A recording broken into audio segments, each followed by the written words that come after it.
You know, it's pretty cool your history intertwined with Dick Costolo, current CEO of Twitter now. Yep. He's kind of busy this week, I'm told. For sure. I think it's great. What did you take away from working with him?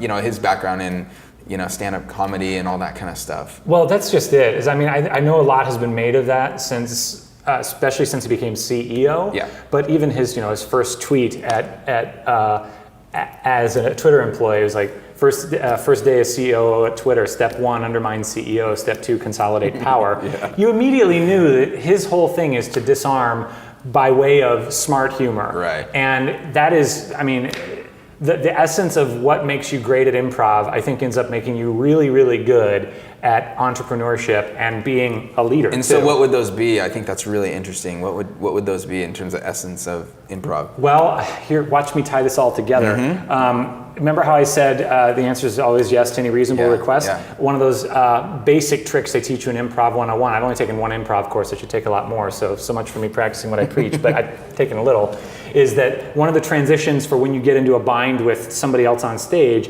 is when you get to the end of a line, is you say, yes, and, because that causes you to immediately think, how do I tie what he or she just said to the next thing that I'm going to say if our theme is, whatever it's going to be. I'm in a park reading a newspaper and she just drove up in a riding tractor and, I'm supposed to say, yes, and, I'd have those blades sharpened immediately, otherwise there's going to be trouble in this town.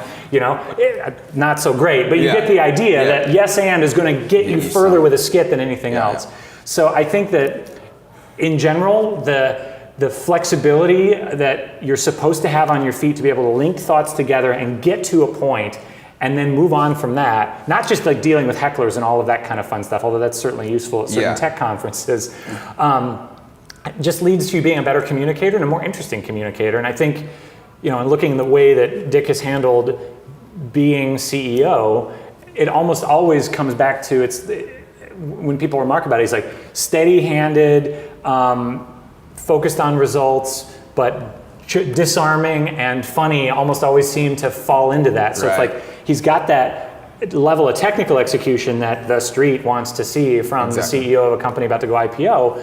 And they talk about really interesting things like leaving behind the "Make Better Mistakes Tomorrow" sign in the old Twitter HQ, saying, no, that's not our standard. We're not going to make better mistakes tomorrow. We're going to make better decisions tomorrow. Today, or whatever the case might be.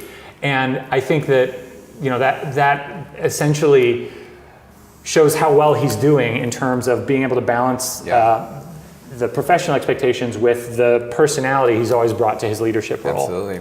And I always sat to his immediate right, and he always used to, he used to joke occasionally that he and I had a lot of fun like writing blog posts. Like we would share voice on those a bit. And so he'd write one and I'd go in and tune up a couple of lines, or I'd write one, he'd come in and tune up a couple, because we had a really similar sort of point of view on like comedians we liked and sense of humor about like in general like the same sort of Simpsons bits or Monty Python or what have you. We found some commonality there. But at one point I think Dick said something like, every now and then I just take what Shobe said and I say it louder.